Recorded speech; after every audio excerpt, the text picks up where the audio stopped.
கர்த்தருடைய பரிசுத்த நாமத்திற்கு ஸ்தோத்திரம். யாக்கோபு 1வது அதிகாரம் 4வது வசனத்தில் ஜெபிக்க இருக்கிறோம். மகா இரக்கமும் கிருபையுமுள்ள பிதாவே, உம்மை துதிக்கிறோம் ஐயா. நீர் நல்லவர் ஐயா, இரக்கமுள்ளவர் ஐயா, ஆசீர்வதிக்கிறது ஐயா. தானே நன்மைகள் எனக்கு செய்தீர், யாப்பாடே நன்றி சொல்வேன், நான் யாப்பாடே நன்றி சொல்வேன். நானே ராஜா, நானே ராஜா, நானே ராஜா, இயேசு ராஜா, நானே ராஜா, நானே ராஜா, நானே ராஜா, இயேசு ராஜா. தாழ்மையில் இருந்தேன், தயவாய் நினைத்தீர், தேவானே உம்மை துதிப்பேன். தாழ்மையில் இருந்தேன், தயவாய் நினைத்தீர், தேவானே உம்மை துதிப்பேன். யா தேவானே உம்மை துதிப்பேன். உபரப உபரப உபரபரா உபரபரி கரபரா லிகசக நகரகரகரா. பலவீனன் என்று தாழ்ந்து விடாமல் பலத்தால் இடை கட்டினீர். பலவீனன் என்று தாழ்ந்து விடாமல் பலத்தால் இடை கட்டினீர். யா பலத்தால் இடை கட்டினீர். அப்பப்பார அப்பப்பார ஹர பரரா அகனர ஹகனகரா அகசகனரகரரா. தாழ்மையில் இருந்தேன், தயவாய் நினைத்தீர், தேவனே உம்மை துதிப்பேன். தாழ்மையில் இருந்தேன், தயவாய் நினைத்தீர், தேவனே உம்மை துதிப்பேன். யா தேவனே உம்மை துதிப்பேன். அம்மமர அகனர அமனரரா ஹபரப ஹபரபரா அகனகரகரகரகரா. பாவத்தினாலே மரித்து போயிருந்தேன், கிருபையால் ரட்சித்தீரே.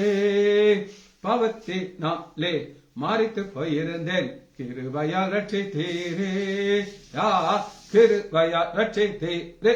அம்ம அர அம்ம அர அம்ம அரரா அகரர அகரரரா அகநகரர நகரரரா. பாவங்கள் போக்கி சாபங்கள் நீக்கி பூரண சுகமாக்கினீர். பாவங்கள் போக்கி சாபங்கள் நீக்கி பூரண சுகமாக்கினீர். யா பூரண சுகமாக்கினீர். அலரர அலரர அலரரர அகரக அகரகர உபநகனர உபநகனா. முடி தாங்கி திரு ரத்தம் சிந்தி சாத்தானை ஜெயித்து விட்டேன்.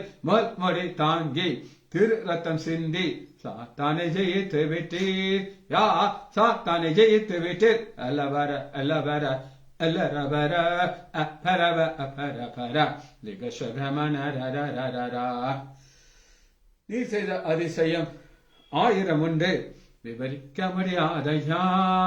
நீ செய்த அதிசயம் 1000 உண்டு, விவரிக்க முடியாதையா. யா விவரிக்க முடியாதையா. அமுனர அகனர அலகனர அகனர அகனகர அகசபனர ரரரரரா. எனக்காக மாறிட்டீர், எனக்காக உயிர்த்தீர், எனக்காய் மீண்டும் வருவீர். எனக்காக மாறிட்டீர், எனக்காக உயிர்த்தீர், எனக்காய் மீண்டும் வருவீர். யா எனக்காய் மீண்டும் வருவீர். இயேசுவின் நாமத்தினாலே ஜெபங்களின் பிதாவே, ஆமென். கர்த்தருடைய பரிசுத்த நாமத்திற்கு ஸ்தோத்திரம்.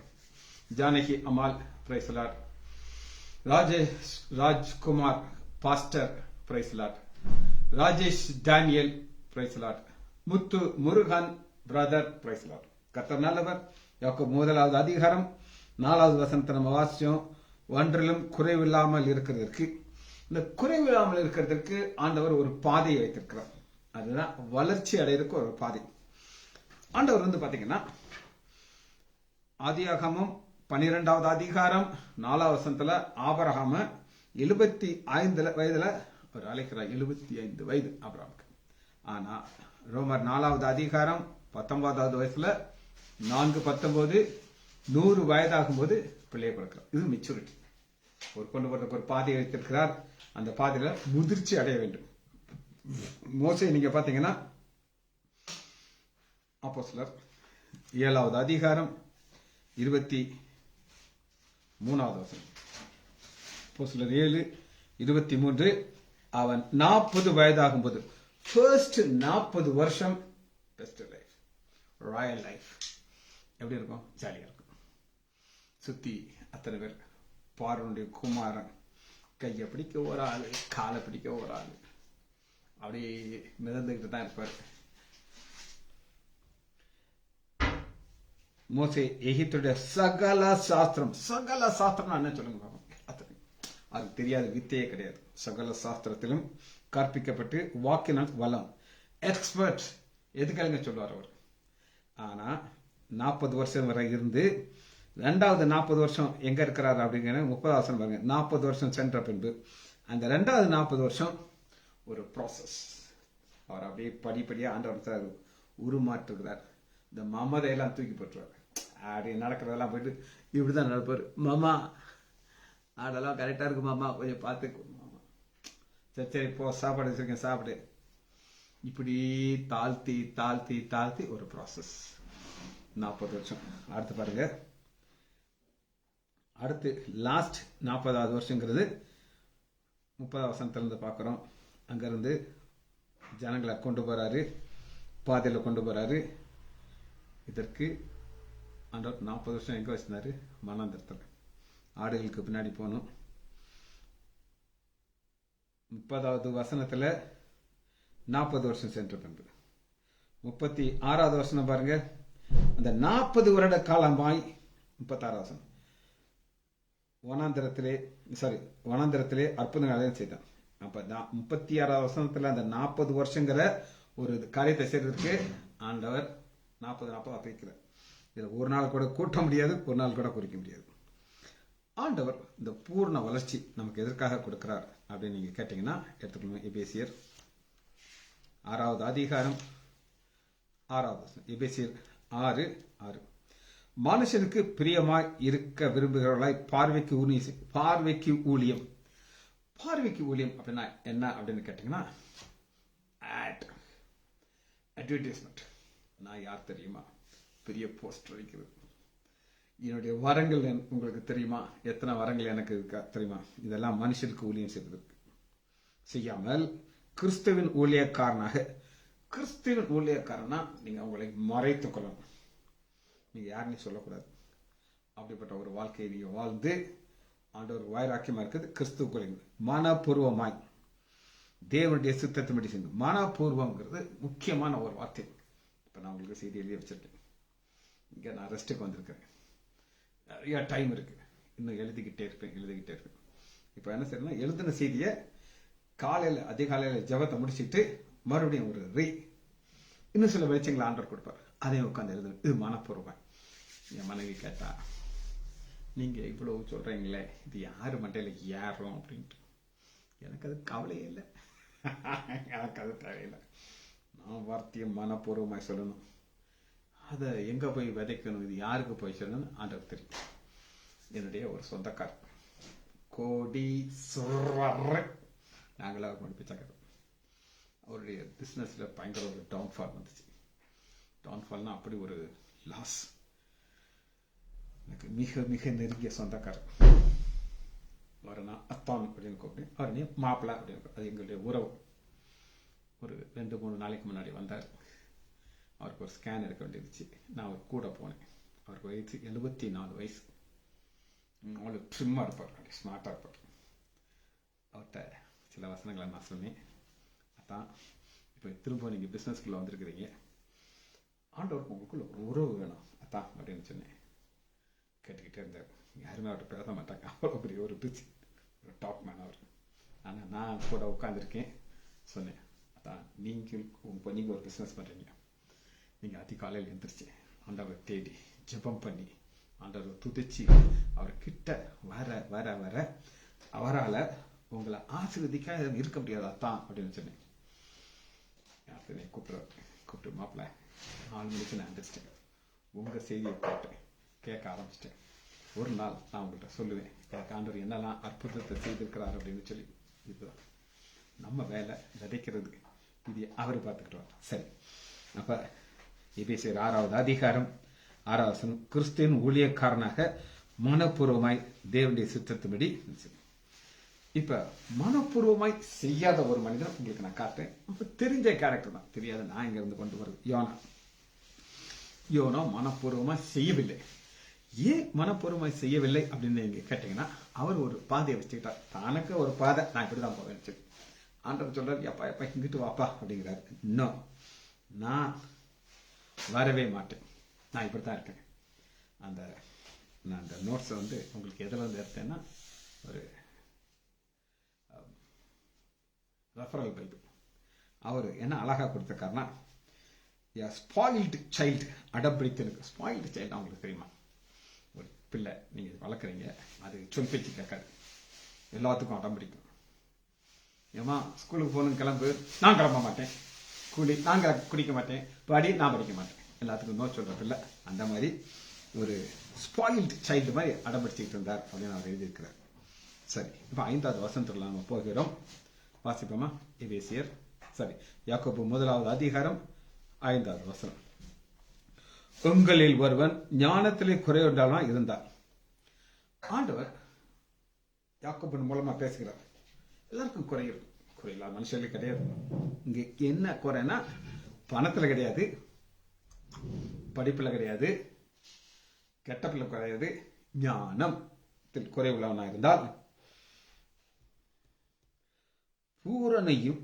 பூரணராய் நிறைவுள்ளவராக இருக்கும்படி ஆண்டவரின் நோக்கம் இதான். உங்களுக்கு பூரணர் நிறைவுள்ள, இதுதான் நான் உங்களுக்கு கீ காமிச்சிருக்கேன். யாக்கோபுடைய ஆசை என்னன்னா, அவருடைய பிள்ளைகள்லாம் பூரணராக இருக்கணும், நிறைவுள்ளவராக இருக்கணும்.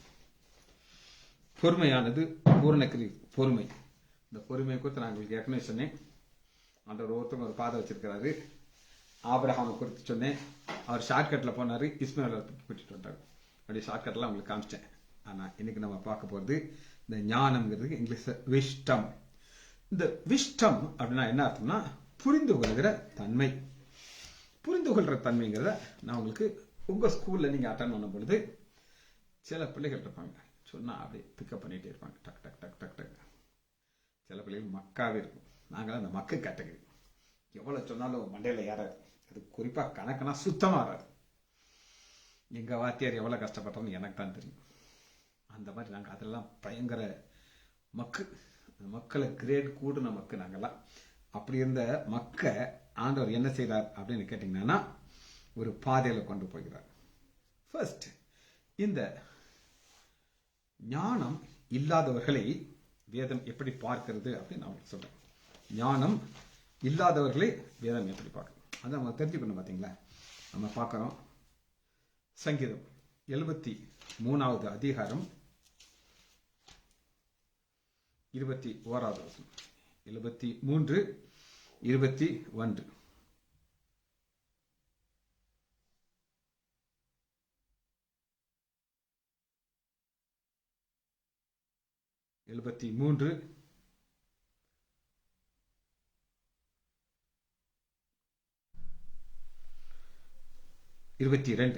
நான் காரியம் அறியாத மூடனாயிருந்தேன், உமக்கு முன்பாக மிருகம் போல் இருந்து. இதான் ரைட் வேர்டு. நான் அப்படித்தான் இருந்தேன். உங்களை பத்தி மிருகம் என்ன செய்ய சொல்லுங்க, அதுக்கு என்ன வேணுமோ அதை அப்படியே என்ன செய்யும், அதை சாதிச்சு அதை எடுத்துக்கணும். மிருகத்திற்கு ஒரு குணாதிசயம்னா சண்டை போட்டு கடிச்சு கொதறி தின்னுக்கணும். அப்படித்தான் நான் இருந்தேன். இதுக்கு என்ன வேணுமோ என்னுடைய ஆசையை யாராலையும் நிறுத்த முடியாது. அப்படி ஒரு மிருகமா இருந்தேன். இந்த ஞானம்ங்கிறது வர்றதுக்கு முன்னாடி. ஞானம் வந்த பிறகு வாழ்க்கை டோட்டலா மாறும். இப்ப ஞானம் வந்ததுக்கு அப்புறம் என்ன நடக்குதுன்னு சொல்லி நம்ம பார்க்க இருக்கிறோம். இது ஒரு ஸ்டடி எடுத்துக்கலாமா? ஞானத்தை குறித்து மிக மிக அழகான வார்த்தை எங்க பார்க்கலாம் அப்படின்னா, நீதிமொழிகள் எடுத்துக்கொள்ளுங்கள்.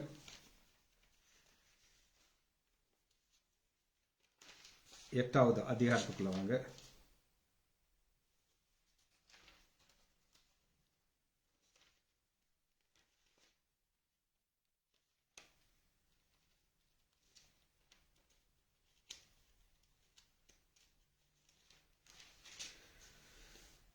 ஞானம் கூப்பிடுறதில்லையோ, புத்தி சத்தமிடுறதில்லையோ. ரெண்டு டைப் ஞானத்தையும் பைபிள் தெளிவாக ஒரே இன்ட்ரோடக்ஷன் ஆரம்பிச்சிருக்கு. எப்படி ஒரு காரியத்துல ஒரே மாதிரி இருக்கும், ஆனா டிவைட் ஆகி போயிடும். இது வேற இது வேற, ஆனா ஸ்டார்டிங் ஒரே மாதிரி இருக்கும். வாசிப்போமா?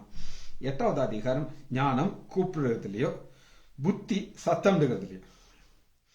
அது வழி அருகில் உள்ள மேடைகளிலும் நாற்சந்திகளிலும் நிற்கிறது.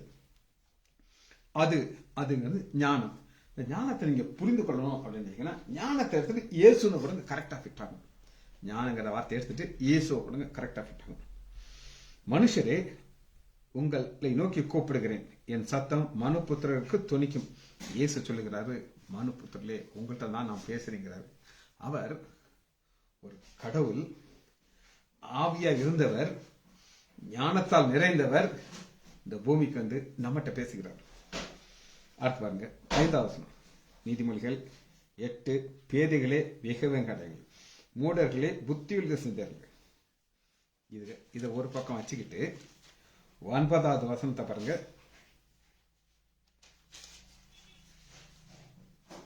ஞானம் தன் வீட்டை கட்டி, தன் 7 தூண்களை சேர்த்து. ஞானம் தன் வீட்டை கட்டி. வீடுங்கிறது என்ன அப்படின்னு கேட்டீங்கன்னா, உங்கள் வாழ்க்கை. உங்க வாழ்க்கைய யார் கட்ட முடியும்னா நீங்க தான் கட்ட முடியும். 2000 நான் ரட்சிக்கப்பட்டேன். ஆண்டவர் ஒவ்வொரு வருஷமும் எனக்கு சோதனைகள் வரும், கஷ்டங்கள் வரும், வேதனைகள் வரும், எல்லாம் வரும். ஆனா நீ அதே வழிநடத்தி கொண்டு போயிட்டே இருக்கிறார். அப்படி இருக்கிற வீடுங்கிறது இந்த ஊழியத்தை கட்டி தன் 7 தூண்களை சித்திருந்தது. 7 தூண்கிறது போகணும். சப்போர்ட். எனக்கு 7 தூண்கள் யாருன்றால் நான் சொல்ல மாட்டேன். அது என் மகளா இருக்கலாம், என் மனைவியா இருக்கலாம், என்னுடைய இந்த ஆவியானவரா இருக்கும், அப்படின்னு யாரா இருக்கும் எனக்கு. ஆனா 7ங்கிற ஒரு சப்போர்ட் ஆண்டவர் வச்சிருக்கிறார். இந்த சப்போர்ட்ல ஒண்ணு கூட இருக்க மாட்டார். சித்திரம் தீர்த்து. சித்திரம்ங்கிறது ஒரு பியூட்டிஃபுல் பிக்சர். அப்படின்னா என்ன அர்த்தம்னா, உங்க வாழ்க்கையை பார்க்கும் பொழுது எவ்வளவு அழகா ஆண்டவர் ஆசீர்வதிச்சிருக்காரு. ஞானஸ்தானம் எடுத்துட்டு அவர் வாழ்க்கையில எவ்வளவு பியூட்டிஃபுல்லா வச்சிருக்கிறாரு. ஆப்போசிட்டா போக முடியாது. அங்க ரெண்டுமே இங்க நம்ம பார்க்க போறோம். இங்க பாருங்க,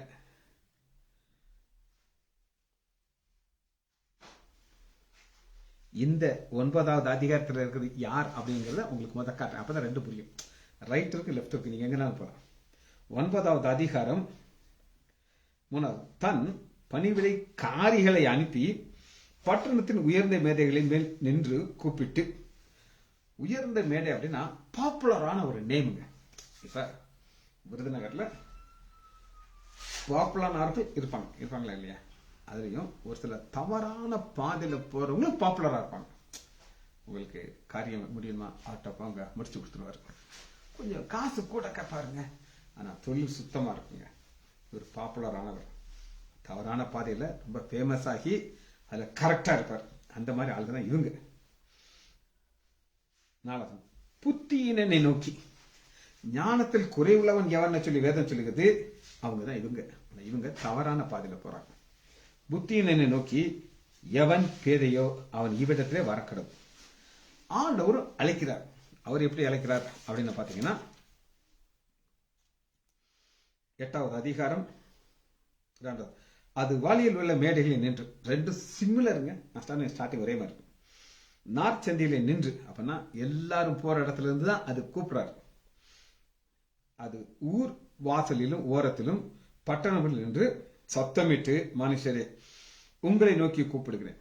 அதே தான் அழைப்பு, ஒரே மாதிரி தான் போகும். பேதைகளே விவேகானீங்கள், மூடர்களே புத்தியுள்ள சிந்துங்கள். இங்கேயும் பேதைகள்கிட்ட தான் போகுது. ஆனா 2க்கும் ஒரு வித்தியாசம் என்ன அப்படின்னு கேட்டீங்கன்னா, இது வேற அது வேற. சரி, முதல்ல ஆண்டவர் சொல்றதை நம்ம பார்ப்போமா? ரெண்டையும் கம்பேர் பண்ணி போனா தான் ஞானம்னா என்ன நமக்கு புரியும். 6வது வசனம் பாருங்க, நீதிமொழிகள் 8:6, கேளுங்க. நம்ம கேட்கணும், காதுகள் நமக்கு கேட்கணும். நான் ஓபியில் இருக்கும்போது ஒரு சில பிள்ளைகிட்ட நான் என்னம்மா சொன்னேன், வாயப்பால நான் என்ன பேசினேன் உங்களுக்கு தெரியாது, என்ன உடம்பு தான் அங்கே இருக்கும். கேளுங்கள், மேம்பாடான காரியங்களே பேசு. மேம்பாடான காரியங்கள் இங்க நம்ம பார்க்கறது மேம்பாடான காரியம். ஆனா அடுத்த அதிகாரத்துல மேம்பாடானது ஆப்போசிட். 9:5, நீங்கள் வந்து என் அப்பத்தை புசித்து நான் வார்க்கிற திராட்சை ரசத்தை பாருங்கள். ஆண்டவர் கொடுக்குறவங்க அதே அப்பம், அதே திராட்சை ரசம். ஆனா இது ஒரு ஆப்போசிட்டான காரியம். எப்படி அப்படின்னு கேட்டீங்கன்னா, 17 பாருங்க. மதியினை நோக்கி திருட்டு தண்ணீர் தித்திக்கும், அந்தரங்கத்திலே புசிக்கும் அப்பம் இன்பமாய். சிமிலர் அப்பம், தண்ணீர். இது ஒரு விபச்சாரி, வேசி அழைக்கிறார். ஞானத்திலே குறைவுள்ளவனாயிருந்தார். நம்ம எங்க போகணும்னு நம்ம தான் டிசைட் பண்ணணும். இந்த அழைப்பு ஒரே மாதிரி தான் இருக்குது.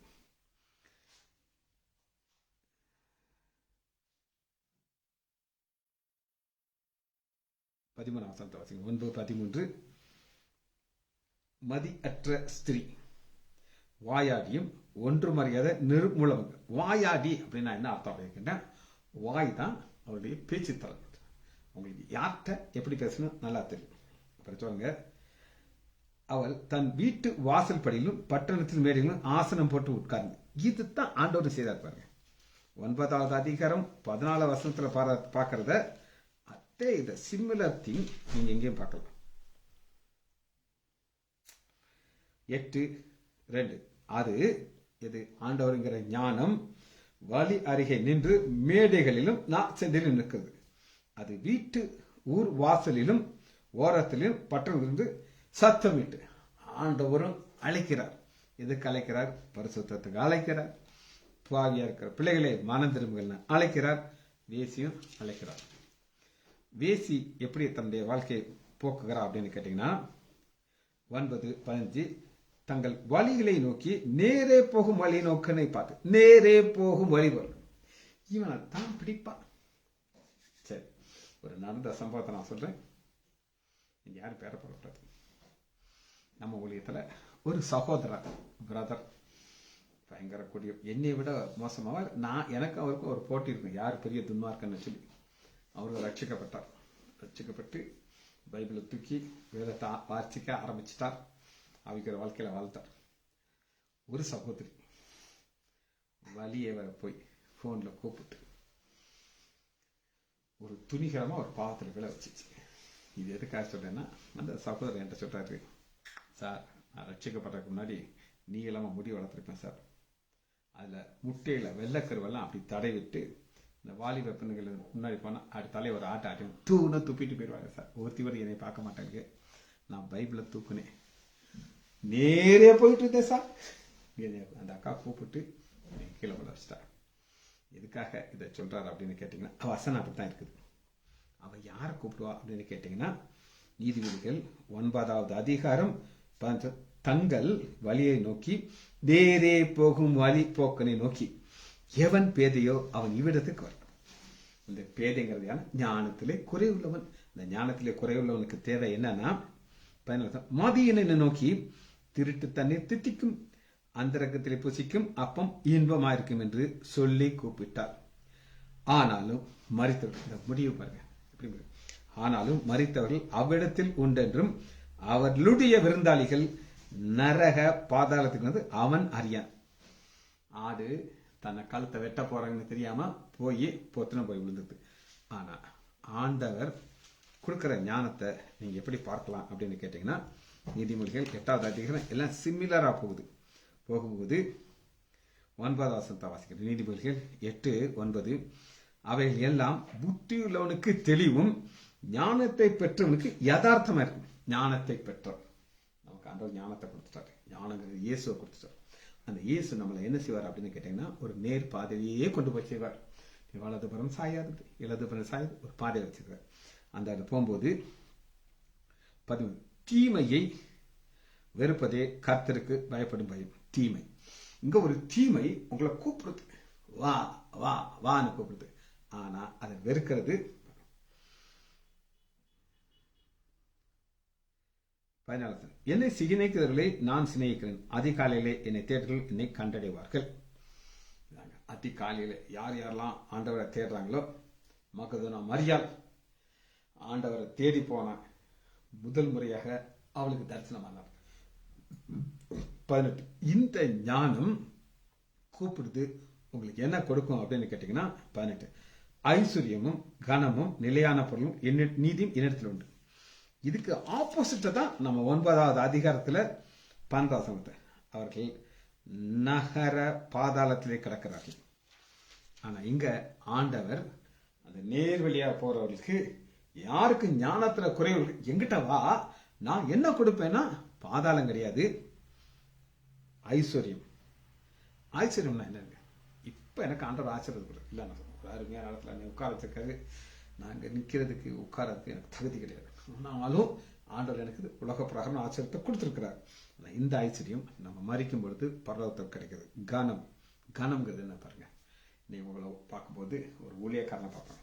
ஒரு தடவை ஜானகி அம்மாள் என்கிட்ட சொன்னாங்க, டாக்டர் என்னைய பார்க்குற பேஷண்ட் நான் கையில் பைபிளோட போவேன், என்னை ஒரு ஒரு சூப்பர் லேடியாக பார்க்காம ஒரு ஊழியக்காரமாக என்னை பார்க்குறாங்க, என்கிட்ட ஜெபம் பண்ண சொல்கிறாங்கன்ட்டு. இதுக்கு பேர் தான் கனம், நிலையான பொருள். இப்போ நீங்கள் பார்க்குற இந்த பில்டிங்லாம் ரொம்ப அருமையானது. ஒரு நாள் இது அழிஞ்சு போயிடும். ஆனால் நமக்கு பரலோகத்தில் ஆண்டவருக்கு நிலையான வீடு, நித்திய வீடு அழியாது. என்னிடத்திலே உண்டு இருக்கின்ற, உனக்கு ஞானத்துல குறை இருக்கா, எங்கிட்ட வா, நான் உனக்கு என்ன செய்வேன், அதை கொடுப்பேன் அப்படிங்கிறாரு. பொன்னையும் 8:19 பொன்னையும் தங்கத்தையும் பார்க்கிலும் என் பலன் நல்லது. ஏன் பொன் நல்லது, தங்கம் நல்லதா? நல்லது இல்லையா? அது என்ன செய்யும் அப்படின்னு கேட்டா, ஒரு நடந்த சம்பவத்தை சொல்றேன். அப்புறம் பல சம்பவங்கள் ஒன்று சொல்றேன். ஒரு அம்மா பெரிய வளையல் போட்டு ஆந்திரா கிட்ட ஒரு கையை இந்த பக்கம் வச்சு ட்ரெயினில் போயிட்டு இருக்கு. ஒருத்தன் என்ன அருவாளைச்சு ஒரு வெட்டிட்டு அந்த வளையல் விட்டு ஓடிய போயிட்டான். செகண்ட்ல எல்லாம் முடிஞ்சிருச்சு. ஷார்ப் கத்தி நம்ம கை போச்சு. வளையல் இருந்தனால தான் வெட்டினான். ஒரு ரப்பர் வளையல் கொடுத்தா விட்டுவானா, அந்த முட்டா போயிடலாமே. அதனாலதான் பொன்னையும் தங்கத்தையும் பார்க்கலும் என் பலன் நல்லது, சுத்த வெள்ளியை பார்க்கலும் என் வருமானம். சுத்த வெள்ளிங்கிறது என்னங்கிறது நீங்க புரிந்து கொள்ளணும். வெள்ளிங்கிறது மீட்பின் பொருள். பழைய ஏற்பாட்டில் வெள்ளியை கொடுத்துதான் மீட்கணும். அதை அடுத்து பாருங்க 20 என்னை சிநேகிக்கிறவர்கள் மெய்ப்பொருளை சுதந்திரிக்கும்படி அவர்களுடைய களஞ்சங்களிலே நான் நிரப்பும்படிக்கு அவர்களை நீதியின் வழியிலும் நியாய பாதையிலும் வழியும் நடத்துகிறேன். இது என்னன்னா, அவங்களுக்கு நான் அதை வாசிச்சது. அவர்களுடைய களஞ்சியங்கள் நிரம்பும்படி ஆண்டவர் ஒவ்வொருத்தருக்கும் ஒரு களஞ்சியத்தை கொடுக்கிறாரு. அந்த களஞ்சியத்தை எப்படி நிரப்பணும், எதனால நிரப்பணும் சொல்லி ஆண்டவர் ஒருத்தருக்கும் ஒரு பாதை வச்சிருக்கிறார். அந்த பாதையில ஆண்டவர் களஞ்சியத்தை நிரப்புகிறார். இந்த களஞ்சியங்கிறது உலக பிரகாரமான ஆசீர்வாதங்கள். ஆனா அது நிரப்பும் பொழுது என்ன எப்படி நம்ம ஐஸ்வர்யவனா இருக்கணும், எதுல நம்ம ஐஸ்வர்யவனா இருக்கணும் அப்படின்னு கேட்டீங்கன்னா, அதுக்கு நான் உங்களுக்கு வசனத்தை காட்டுகிறேன்.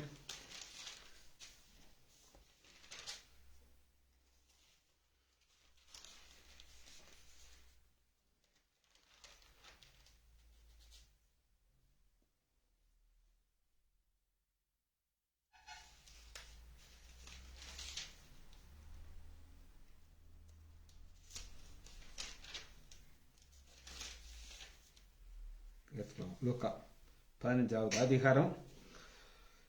கெட்டக்கவான்னு ஒருத்தர் இருக்கான். அவன் தனக்குள்ள எல்லாத்தையும் வச்சுட்டான்.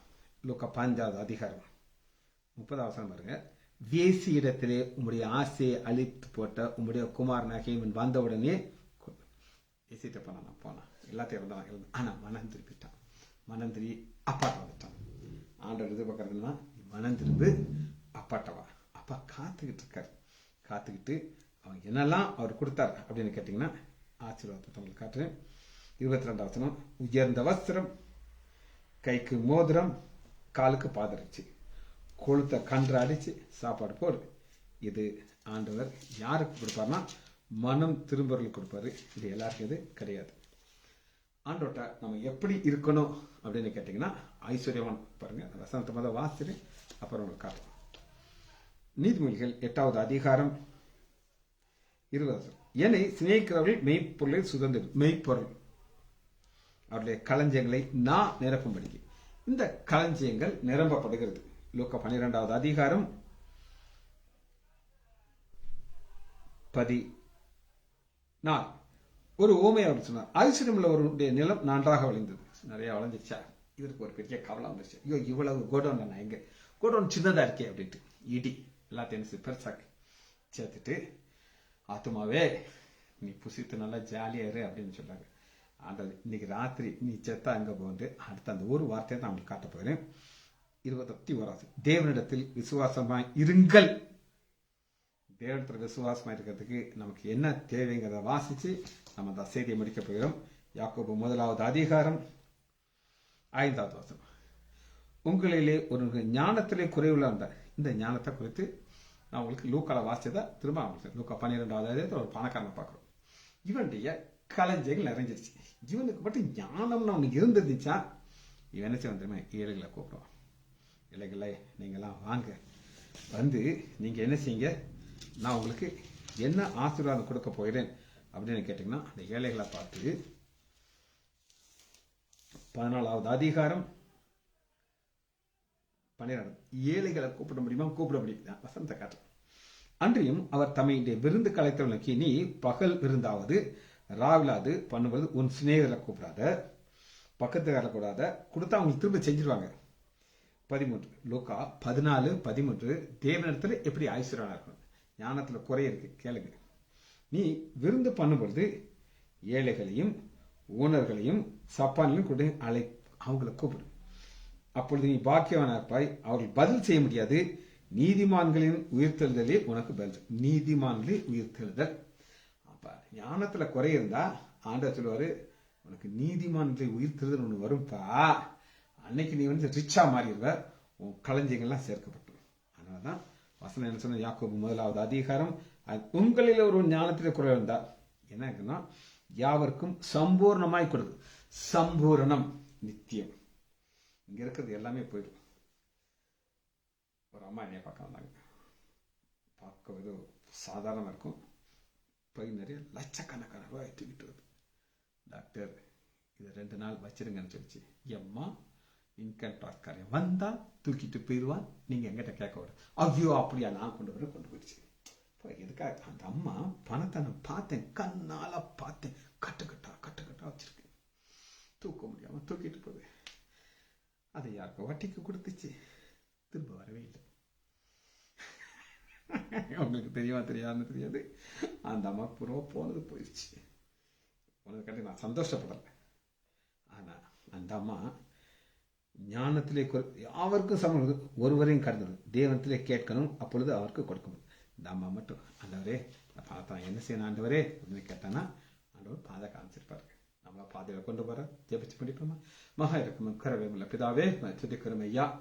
எங்கள் பிதாவாகிய தேவனுடைய ஞானத்தை குறித்து நாங்கள் பார்த்தோம். எங்களை ஞானத்தில் நிறைவுள்ளவர்களாக்கி நித்தியத்தை நோக்கி நீதிமான்களைய உயிர்த்தெழுவதற்காக எங்களை ஆயத்தப்படுத்துவதற்காக நன்றி ராஜா. பிள்ளைகள் ஒவ்வொரு வரையும் என் ஆண்டவராகிய இயேசு கிறிஸ்துவின் நாமத்தினாலே ஆசீர்வதிக்கிறேன். இயேசுவின் நாமத்தினாலே ஜெபங்கள் பிதாவே. ஆமேன் ஆமேன்.